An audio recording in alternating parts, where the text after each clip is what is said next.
Hi everyone, thank you for tuning in. Judy here. If you're interested in fascinating discoveries in the world of science, you've come to the right place. And if you like the content that I share, please subscribe, like, comment, and share. It won't cost you anything. Thank you. And my friends, before we dive into today's topic, please allow me to thank the friends who bought me coffee from my website last week.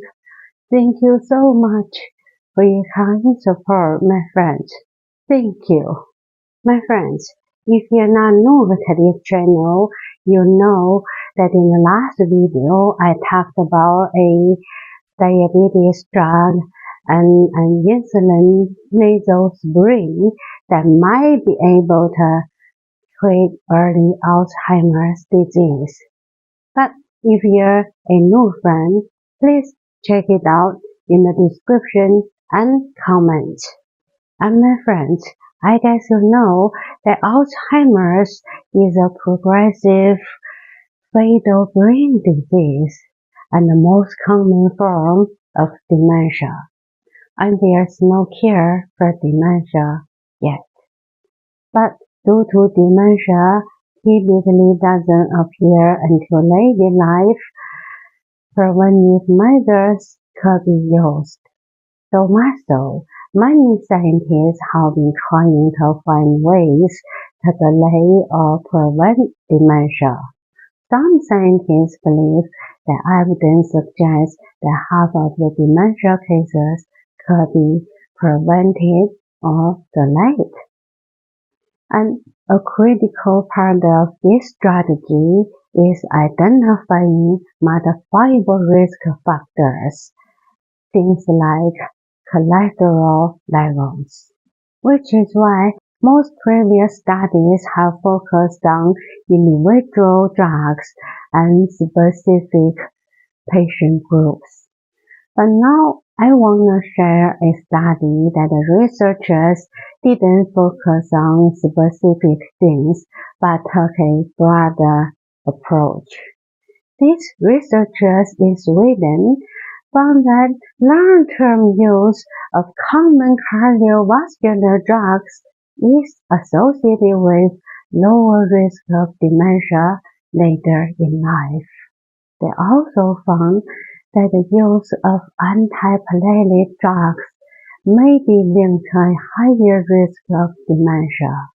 Anti-platelet drugs are medications used to reduce the ability of blood platelets to stick together, thereby preventing strokes and stop platelets from clumping together.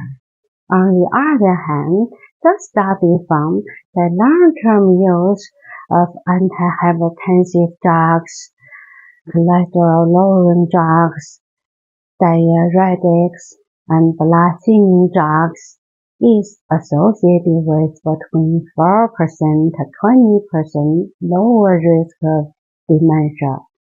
To be clear, here the long-term refers to as 5 years or more. Sounds fascinating, right? These cardiovascular drugs could reduce the risk of dementia. And the researchers say they will continue to study how drug treatment for cardiovascular disease affect the risk of developing dementia. Moreover, some researchers from Denmark and Britain found that naturally lower cholesterol have a lower risk of developing dementia, suggesting a powerful link between managing cholesterol levels and reducing the risk of developing dementia. That's right, this University of Bristol life study suggests that having low cholesterol, whether due to genes or medical treatment, may help reduce the risk of dementia, including Alzheimer's disease-related dementia. Yes, the researchers found a potential link between high levels of bad cholesterol and dementia risk. And their study shows that lowering the level of bad cholesterol could reduce the risk of dementia by 26%. Yeah, you guessed it. This study also offers hope that established cardiovascular treatments could be repurposed to lower the risk of dementia. Why? Well, because there are already some existing drugs that lower bad cholesterol, helping us reach healthy cholesterol levels. What is bad cholesterol? It's non-high-density hypoprotein cholesterol. And yes, high-density hypoprotein is the good cholesterol. High levels of bad cholesterol can cause plaque to build in arteries, which leads to cardiovascular disease, increasing the risk of strokes, heart attacks, and death. And now, according to the two studies mentioned above, cholesterol-lowering drugs may also reduce the risk of developing dementia.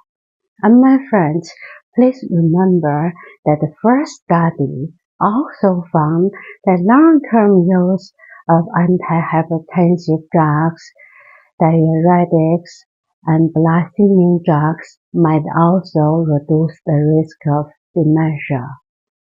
And my friends, if you're interested in knowing the details about this topic, please check the related articles in the description. Okay, my friends, in case you don't know me yet, I'm Judy London, a fan of Jack London. I'm a public writer who writes fiction and non-fiction novels and short stories. You're very welcome to visit my website, judyfaylondon.com, or Amazon to read my poems and my short stories. The last one, Mr. Rat, Candy the dog, and so on, and my latest non-fiction book, Living with the Walking Dead, a roadmap for achieving your own success. I hope to see you there, and I thank you so much for your kind support, and thank you very much for subscribing to my YouTube channels, Judy Faye London and Judy Plus. Judy Faye London is a channel that mainly talks about culture, economics, and dictators and various events and people in human history, while Judy Plus is a channel that talks about interesting discoveries in the world of science.